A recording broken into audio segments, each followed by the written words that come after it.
Baik, Assalamualaikum warahmatullahi wabarakatuh. Selamat siang semuanya. Baik, pada hari yang berbahagia ini kami kelompok 3 kelas pengantar bisnis A2 ingin mempresentasikan tentang lingkungan bisnis. Nah, sebelum itu saya ucapkan terima kasih kepada Ibu Guru dan teman-teman kita yang sangat antusias sekali ingin mendengarkan materi yang akan kami sampaikan pada hari ini. Nah, sebelum memulai, marilah kita panjatkan puji syukur kehadirat Tuhan Yang Maha Esa yang telah memberikan hamba-Nya agar kita dapat hadir pada siang hari ini. Kepada Syafira dipersilakan untuk memimpin doa. Oke, terima kasih sebelumnya kepada moderator. Baiklah teman-teman, sebelum kita mulai pelajaran hari ini, marilah kita berdoa. Berdoa dimulai.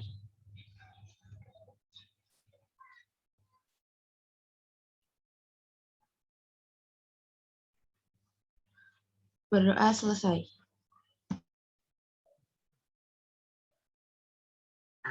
Baik. Nah, teman-teman semua pasti pada sangat bersemangat nih ingin mendengarkan kami menyampaikan materi. Nah, tak kenal maka tak dekat. Saya selaku moderator ingin memperkenalkan diri. Nama saya Muhammad Jamil Afin. Perkenalkan, nama saya Kuratulaini.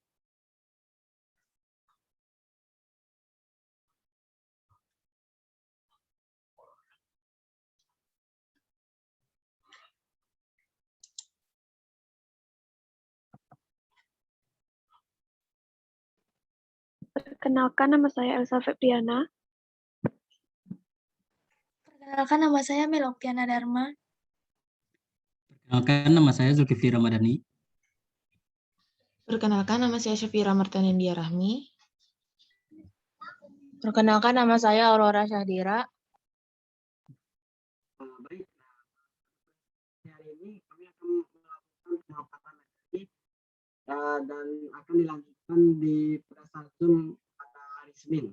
Nah, jadi tanpa perlu berlama-lama lagi, mari kita mulai pada penyampaian materi pertama. Dipersilakan, Dani. Baik, materi pertama mengenai nilai tukar mata uang dalam lingkungan global dari suatu perusahaan, diantaranya terkait dengan ekspor dan impor. Ekspor dan impor barang atau jasa dipengaruhi oleh banyak hal, salah satunya kurs atau nilai tukar. Daya saing harga produk tergantung pada tren nilai tukar. Dalam hal ekspor, depresiasi atau penurunan nilai mata uang terhadap valuta asing membuat harga produk menjadi lebih murah di pasar internasional dan akan meningkatkan permintaan dari produk. Sebaliknya, apresiasi atau peningkatan nilai mata uang terhadap valuta asing membuat harga produk lebih mahal di pasar internasional. Tapi efek sebaliknya berlaku untuk impor. Importir domestik, bahan baku, dan barang modal.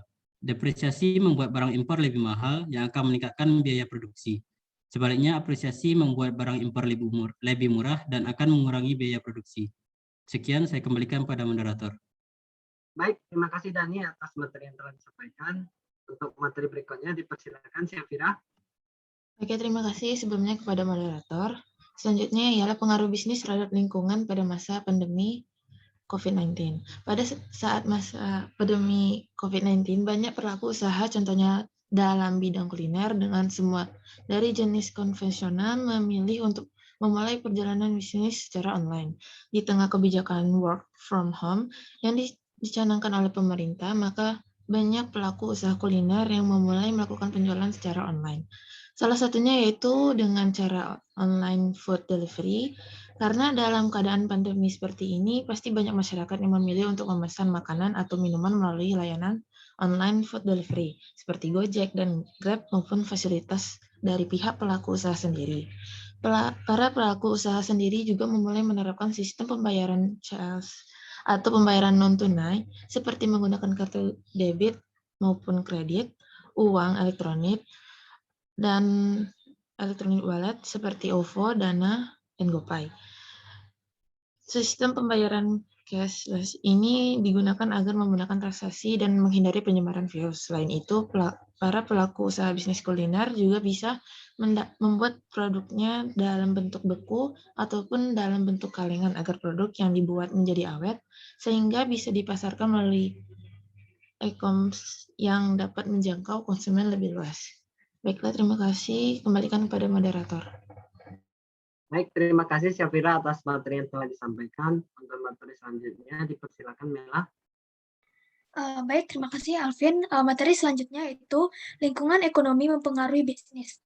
Lingkungan ekonomi mempengaruhi bisnis baik secara langsung maupun tidak langsung. Beberapa faktor ekonomi memiliki dampak langsung pada biaya pendanaan, biaya produksi, dan penjualan. Sementara yang lain mempengaruhi secara tidak langsung, terutama melalui pengaruhnya terhadap konsumen, yang kemudian berdampak pada penjualan perusahaan. Struktur ekonomi mempengaruhi kinerja ekonomi. Misalnya, ketergantungan yang tinggi pada sektor primer akan membuat kinerja suatu negara rentan terhadap kinerja ekonomi global. Karena manufaktur dalam negeri kurang berkembang, jika ekonomi global melambat, kinerja ekonomi juga akan terpukul. Itu pada gilirannya mempengaruhi variabel ekonomi domestik lainnya seperti pertumbuhan ekonomi, pengangguran, dan konsumsi. Indonesia misalnya, sangat bergantung pada ekspor komoditas kelapa sawit. Banyak keluarga yang makmur ketika harga minyak sawit tinggi pada 2011. Akibatnya, mereka meminta produk otomotif. Tetapi ketika harga minyak global turun, pendapatan mereka terpukul dan permintaan akan produk otomotif juga turun. Saya kembalikan kepada Alvin. Baik, terima kasih Mela atas materi yang telah disampaikan. Untuk materi selanjutnya dipersilakan Elsa. Baik, terima kasih kepada moderator. Kasus selanjutnya itu persaingan dalam lingkungan ekonomi perusahaan. Perusahaan dalam menghadapi lingkungan bisnis yang kompetitif memerlukan suatu perencanaan yang matang. Perencanaan tersebut bisa dimulai dari membuat suatu analisis tentang bisnis dari perusahaan, analisis lingkungan internal, dan analisis lingkungan eksternal, sehingga akan dapat diketahui bagaimana posisi perusahaan sebenarnya. Contohnya, dari PT Intan Pariwara didirikan pada tahun 1984 dan merupakan sebuah perusahaan yang bergerak dalam bidang penerbitan buku-buku pelajaran, mulai tingkat taman kanak-kanak sampai buku-buku umum. Nah, dari analisis yang dilakukan, ternyata saingan dari PT Intan Pariwara itu salah satunya adalah online publishing atau penerbitan online yang memberikan layanan e-book melalui internet.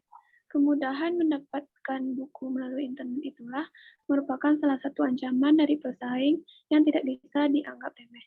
Sekian, saya kembalikan kepada moderator. Baik, terima kasih Elsa atas materi yang telah disampaikan. Nah, untuk materi selanjutnya, saya akan menjelaskan tentang bahwa harga batubara melambung tinggi. Nah, menurut sumber liputan6.com, kenaikan harga batubara itu menimbulkan pergolakan tersendiri bagi pelaku usaha di sektor tersebut.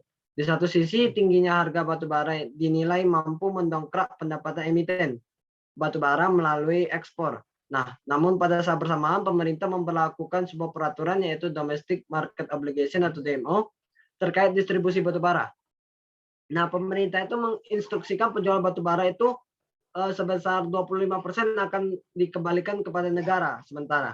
Nah, menurut equity analysis PT Indo Premier Sekuritas, Timothy Henderson mengungkapkan bahwa kalau harga jual di dalam negeri itu harganya di bawah harga ekspor, sehingga perusahaan penambangan umumnya akan membeli untuk melakukan ekspor. Nah, adapun harga jual batubara untuk DMO ditetapkan sebesar 70 USD per ton. Sementara untuk harga ekspor tertinggi dengan harga Newcastle Australian yaitu 207,70 per ton. Sekian, terima kasih. Untuk materi selanjutnya akan dibawakan oleh Aini. Dipersilakan Aini. Baiklah, terima kasih moderator. Selanjutnya yaitu perkembangan industri retail modern. Perkembangan industri retail modern di Indonesia cukup menjanjikan namun juga penuh tantangan. Jumlah penduduk Indonesia yang menjadi target industri yang mencapai 230 juta jiwa menjadikan Indonesia sebagai pasar potensial bagi bisnis ini. Keberlangsungan bisnis Carrefour Cempaka Putih sebagai bagian dari perusahaan yang bergerak di bidang industri retail ditentukan oleh implementasi strategi bisnis yang telah ditetapkan di tingkat korporat. Perubahan lingkungan bisnis, baik internal maupun eksternal, mengharuskan Carrefour Cempaka Putih teliti dan jeli dalam membaca situasi pasar. Kekuatan Carrefour Cempaka Putih terutama terletak pada wilayah gerai yang sangat strategis, mudah dijangkau pelanggan. Ancaman terhadap wilayah Cempaka Putih yang harus diwaspadai adalah aktivitas kompetitor yang mengusung strategi baru. Baiklah, sekian, terima kasih. Saya kembalikan kepada moderator. Baik, terima kasih ini atas materi yang telah disampaikan. Untuk materi selanjutnya dipersilakan Aurora. Baik, terima kasih. Materi selanjutnya adalah capability. Perusahaan yang dijalankan memiliki karyawan berjumlah 8 orang, dengan 3 orang diantaranya merupakan pengrajin bambu, 2 orang yang berperan sebagai desainer, serta 2 orang yang lainnya aktif dalam bidang pemasaran bambu speaker. Lokasi pembuatan bambu speaker berada di sebuah bangunan kecil di Jalan Aceh, Kota Bandung. Untuk menjangkau akses langsung ke supplier Jalan Aceh, tempat produksi ini sekaligus menjadi tempat dipamerkan produk bambu speaker sebelum dijual dan dikirim ke penjual-penjual eceran bambu speaker, khususnya yang berada di daerah Bandung dan sekitarnya. Terima kasih, saya kembalikan kepada moderator. Baik, terima kasih Aurora atas yang telah disampaikan.